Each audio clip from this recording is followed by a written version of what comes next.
Écoutez bien ce verset, une audio faite par Nana Eli. Il est dit dans Romains 12 versets 1 à 2. Je vous exhorte donc, frères, par les compassions de Dieu, à offrir vos corps comme un sacrifice vivant, saint, agréable à Dieu, ce qui sera de votre part un culte raisonnable. Ne vous conformez pas au siècle présent, mais soyez transformés par le renouvellement de l'intelligence, afin que vous discerniez quelle est la volonté de Dieu, ce qui est bon, agréable et parfait. Par la grâce qui m'a été donnée, je dis à chacun de vous de n'avoir pas de lui-même une trop haute opinion, mais de revêtir des sentiments modestes, selon la mesure de foi que Dieu a départie à chacun.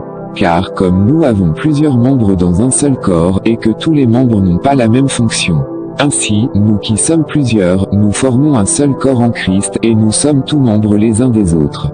Puisque nous avons des dons différents, selon la grâce qui nous a été accordée, que celui qui a le don de prophétie l'exerce selon l'analogie de la foi. Que celui qui est appelé au ministère s'attache à son ministère, que celui qui enseigne s'attache à son enseignement. Et celui qui exhorte à l'exhortation. Que celui qui donne le fasse avec libéralité, que celui qui préside le fasse avec zèle, que celui qui pratique la miséricorde le fasse avec joie. Que la charité soit sans hypocrisie. Ayez le mal en horreur, attachez-vous fortement au bien.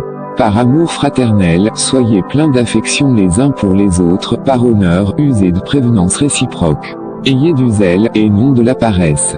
Soyez fervents d'esprit, servez le Seigneur. Réjouissez-vous sans espérance, soyez patients dans l'affliction. Persévérez dans la prière, pourvoyez aux besoins des saints. Exercez l'hospitalité, bénissez ceux qui vous persécutent, bénissez et ne maudissez pas. Réjouissez-vous avec ceux qui se réjouissent, pleurez avec ceux qui pleurent. Ayez les mêmes sentiments les uns envers les autres. N'aspirez pas à ce qui est élevé, mais laissez-vous s'attirer par ce qui est humble. Ne soyez point sages à vos propres yeux.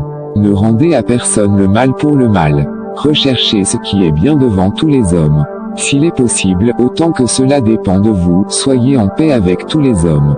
Ne vous vengez point vous-même, bien-aimés, mais laissez agir la colère, car il est écrit, à moi la vengeance, à moi la rétribution, dit le Seigneur. Mais si ton ennemi a faim, donne-lui à manger, s'il a soif, donne-lui à boire, car en agissant ainsi, ce sont des charbons ardents que tu amasseras sur sa tête. Ne te laisse pas vaincre par le mal, mais surmonte le mal par le bien.